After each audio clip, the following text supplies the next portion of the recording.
everyone and welcome back to Beyond the Apex. We will make a preface before we start this podcast that we're filming on an iPhone because we've had problems with cameras all day. So preface, if it does go blurry, then we'll try and sort it out. But let's get on to today's podcast. We are in London for the finale of season 10 in Formula E. I mean, what a season it's been, firstly. I mean, we'll cover that in our F3 special, which is after this. Yeah. But what a season it's been. Going into London, 4 drivers could have won the championship. Yeah. And it was switching left, right, centre. It was brilliant. It was absolutely incredible racing and it went down to the wire. Oh, yeah. On the last day, it was still very much, there were 3 drivers in the run. 3 laps to go, it was a different champion. Yeah. Insane. Absolutely incredible. So without further ado, let's get into it. We'll talk more about, I think, round 16, which was the last race of the season. Ollie Rowland took first. I mean, it's classic Rowland, right? I mean, he missed a couple rounds. He's always been Mr. Consistent and smashed it in the final race with a great move around Verline. Obviously, had to give the position back. Got it back, what a race. Yeah, absolutely. And obviously, Ollie Rowland has never scored in London before. So he's come in and he's just come first. Obviously, he's kind of taken advantage of the fact that Verline and Evans obviously took attack mode and it didn't work because the safety car then came out and then they had to take it again. So then Ollie Rowland just took advantage of that and it was absolutely incredible winning in his home, brilliant town. I mean, it's motorsport and he nailed it. Absolutely nailed it. So we'll talk about Jaguar first of all. The way I've done this is in championship order of how they won season 10.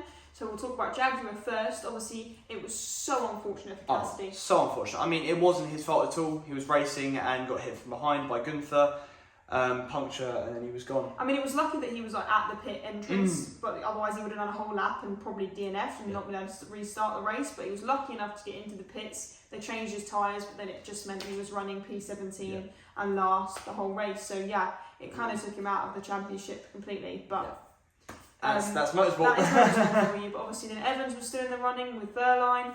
And that was just unfortunate because he missed his attack mode twice. No. Oh. So they both took it during the safety car period. It didn't work because you can't do it under safety car conditions, which is unfortunate again because it happened they deployed the safety car as they took attack mode and then it counteracted. So then they had to take attack mode again and he missed the activation and Verline didn't, and that was costing the title. Costing the title. And it's insane. Honestly, if you see the 2 Jaguar drivers standing on that podium, their faces were not happy. I mean, they walked off straight away, didn't they? Yeah.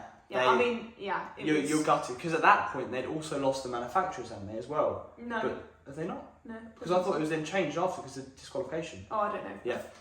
Yeah. Well, there we go. But I guess the team were very happy because obviously they won the Constructors' Championship. The manufacturers it's not really even... They don't care, I don't know if it was a thing, to be fair. But no, the constructors, the teams, Jaguar, season 10 champions. It feels good. It was clearly your. It was going to be. It was me. Yeah. It was clearly our year, and I'm really, really happy. But obviously for Pascal being world champion, it didn't really work out very well for 2 of our drivers. Definitely not. I mean, from the start of the season, you would have seen that obviously Jack had the strongest drive lineup. There was no doubt about that. But I do think Evans being ahead of Cassidy at the end will give him a little bit of hope. Going into the next season, because obviously they're going to be straight back in it again. They're going to be hoping to go for the championship again. Yeah. And Evans knowing that he can have an edge on Cassidy when luck goes his way, that's going to make it very interesting next season. And it's good. Well, we'll talk about silly season stuff in the roundup when we do. But obviously Jaguar, one of the 3 teams I think that are keeping both their drivers on this for season 11. Which is going to be interesting because obviously they've already got used to how they work as a team and with the drivers. But it's going to be interesting if that's going to give them an advantage in comparison to other people. They're just going to be solid going straight into it. They're going to be. They know their mechanics. They know everyone. And I think they're going to be the ones to fight for again going into next season. Yeah. Well, let's talk about Porsche. Let's talk about Porsche. Yeah. The driver that I've been backing for the whole season, Pascal Verline, gets the championship. Absolutely, and I think the Porsche powertrain really showed that it was really efficient in comparison to the others, especially in London. I mean, Pascal was 3% up on Evans on lap 24, and they were in the same, they were battling each other. It wasn't like they were, running 2 different, they were at P3 and P7. They were both running together, and he was still 3% up, which is a lot. 100% over that kind of short lap distance. So it's about a lap of more energy. Yeah, exactly. So that is quite interesting to take on board, especially going into next season with the new Gen 3 Evo car, which we'll talk about again.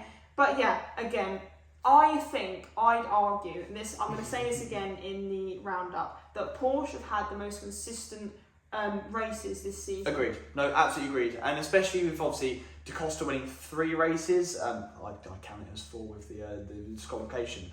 But Pascal and Da Costa have always kind of been there. And if it hasn't been due to the car, it's been due to luck in the races. Yeah. They've always been able to be there. With Jag, we've seen it, they've been able kind of off in qualifying sometimes, and therefore that's impacted their race. Not more with Cassidy, because even if he qualifies P20, he can win the race. But with Porsche, they've always been there, and I think that's definitely helped. As you were talking about the Porsche powertrain, having that as a solid base will always help. But I feel like this championship was always going to go down to luck in the end, and Pascal just edged that luck in the end. Definitely, I agree. And consistency is key, and that shows you that it does actually work out. And Verla was so consistent over the last 2 races in London. I mean, he had as well, in terms of season 10 in general, he had some weekends where he was just so dominant. Oh, yeah. It was insane. I think that really helped his pursuit. I mean, obviously we'll talk about this, but the first round in Mexico, he was so dominant, and it just shows that he is the driver that everyone kind of puts him on the pedestal to be. And when he has the luck, he's flying. Absolutely. Right, we'll talk about DS, obviously 3rd in the Constructors.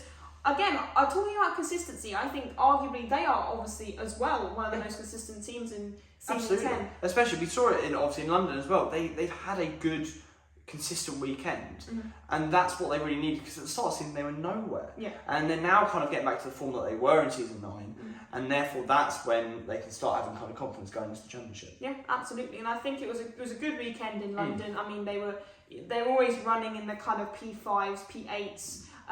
Or more, but again, they weren't kind of in the battle with Jag and Porsche. It was basically just the runner-up. But I feel like, as you put here, they just stayed out of trouble, and that's what you need to do in London. The walls are so close to you. There's always going to be drivers we had about 8 drivers at each race who didn't finish. You just need to stay out of trouble and just stay clean, and you were basically guaranteed to be in the points. Yep. And that's what both the drivers did. So yeah, apart from a couple little incidents with I think it was Jeff. Jeff got a couple incidents going to the final corner, I think. Yeah.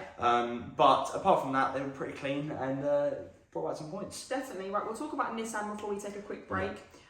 Ollie Rowland, take a bow. It's classic Ollie Rowland, isn't it? I mean, we said it at the start.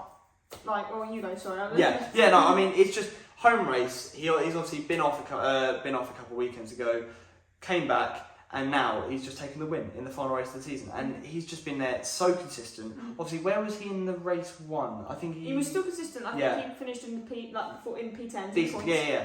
I think he had an incident as well. So yeah, I mean, it's just solid, and obviously taking the win will give him so much confidence going into next season. Absolutely, and like you said, home race. He brought his daughter up on the podium as well, which was really sweet. Yeah. Honestly, all the drivers bringing their it was so cute, and especially Pascal in the interview pen afterwards. Yeah. It was so cute. But if we quickly talk about Andretti before the break, as you put it here, Dennis the Menace. Oh my lord, our season 9 champion, world champion. Who used to stay out of trouble in season 9. He was on something, I tell you, because honestly, I had the race control things up on my phone during the weekend, and honestly, I was sat there and I was thinking, he was getting penalty after penalty for driving in a manner that was incompatible with safety, and it's like, honestly, his moves were just not okay, were they? I mean, he came away from London. The London weekend that last year he won the championship in, he came away this year with no points and a DNF as well. I'm not right. I think as soon as he didn't have a chance to win the championship, he just went, screw it. I'm just going to be a petulant Max Verstappen and just go for it. Yeah, that's so true. And he just did it well, to be fair. But I don't know what he was on, but he was on something. I think by the 3rd penalty, he just went, I'm here to have fun now. I'm just going to screw up everyone's races. Yeah. Put a little jeopardy in it. Honestly, when he was battling with Cassidy, I was like, oh my god. Genuinely, he was sticking it up the inside of Cassidy, and I'm thinking, mate, he's in the run for the championship, and where are you? You are nowhere. Yeah. I'd argue that he actually kind of contributed to the fact that Cassidy got a puncher. Yeah. Because Cassidy was under pressure and obviously then got hit by Gunther. But yeah, obviously that's Andretti. But they've had a good kind of season, but just not what they would have wanted from season 9. Absolutely. They would have wanted to come into this season, going for the championship again. And I think it was very clear kind of mid-season that they weren't going for the championship and just wanted to get kind of just decent points. And that's what they were again trying to do in this race. I mean, Nato was doing all right. He was kind of, I think he was running up high in the first race. And then had a crash late into the race. So they just need luck to go their way. And they had a lot of luck last season for sure. And this clearly just didn't have it. Yeah, absolutely. Well, we'll take a break and we'll get back to you with Envision. So let's start again with our Season 9 World Champions in Vision. I mean, I've not written anything. Yeah. But I mean, they had a good race one. Obviously, Buemi was on the podium, which was really good. And I mean, Fries just wasn't there. He had a couple incidents. But I think they'll come out with a trophy, positive after that. Absolutely. And I think on round 16 as well, Fries was kind of like battling Verline as well at points. And then obviously Buemi. So they're up there. They had a very decent weekend, I think. Yeah, but they're just not like where they would want to be. I mean, they were constructors champions last week. Last season, and I mean, they would have been wanting more. I mean, they were going for 1-2s last season. But I do feel Fines had an off weekend. I mean, normally it's Fines outperforming Buemi. I mean, it's a decent weekend, but they'll definitely be wanting more next season. Agreed.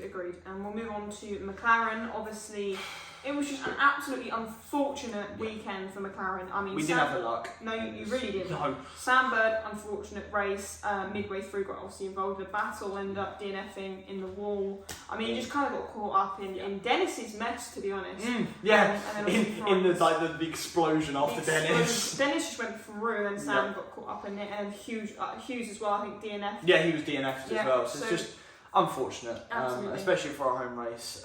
But yeah, I mean, going into next season, we'll talk about it in the season review, but we'll definitely be wanting more. Yeah, absolutely. I mean, we'll talk about Maserati now. Obviously, Gunther was just up there. Yeah, but so unfortunate for him. Obviously, after the safety car in the first race, he then had to retire, which was so unfortunate because I mean he would have been fine for the win. I think he'd just overtaken Evans to get into P2. Agreed. And then it was just such a shame. But yeah, I mean, they were there, they just didn't have the pace. And Deruvula was nowhere. Unfortunately, he was involved in incidents everywhere. Which I think kind of happens when you are that lower down the field. You're getting involved in the likes of Dan Tickton, and then you're actually just kind of screwed. But yeah, and obviously with that in mind, we'll move on to Abt Cupra. Obviously, they're always kind of like down in the middle of the field. Although to be fair, De Grassi and Muller did actually do quite well, I think. They did. Yes, in race 2. But race 1 they were nowhere. But yeah, I mean it's a decent result. Obviously P6, P9. They'll take that for sure after this season. But yeah, it's just again not where they want them to be because it's so inconsistent the results they get. They're either nowhere or in the bottom of the points, which. To be fair, for a race like this, I think they'll take it. They will take it, yeah. And we'll talk about taking things... Oh my god, Mahindra. Race 1, De Vries, take a bow. I mean, race 2, it was nowhere. But P4 and P5 for the team in race 1. I mean, after all of their problems in pre-season testing, putting them behind, I really do think they will be going out of there laughing, having loads of beers on the Sunday night. Absolutely, and obviously, again, I'll say this in the Season 10 review, but obviously they're second kind of last in the Constructors' Championship, which again is not last. No. So I'm positive that they're going to come out of this and take it and run with it and kind of be like, right, let's go into Season 11 and really kind of push for that. Absolutely. You know. I mean, they were nowhere at the start of the season. Let's not get that wrong. They were nowhere. They were behind with Tickton, which is when you know you're doing badly. And ending the season, well, not ending the season, round 15, but in the last weekend, a P4 and P5 is huge improvement from the team. Absolutely, and it's such a difficult track too. I mean, London is the easiest, and you get caught up in so many issues, so many, just people just going everywhere. It's like a car park, so it's like to come out with that much of a result is really good. And it's interesting as well because obviously where they last did their very good result, obviously Berlin they had a good result, but De Vries in Misano, they're two very different circuits. So clearly they are starting to get back again and improve.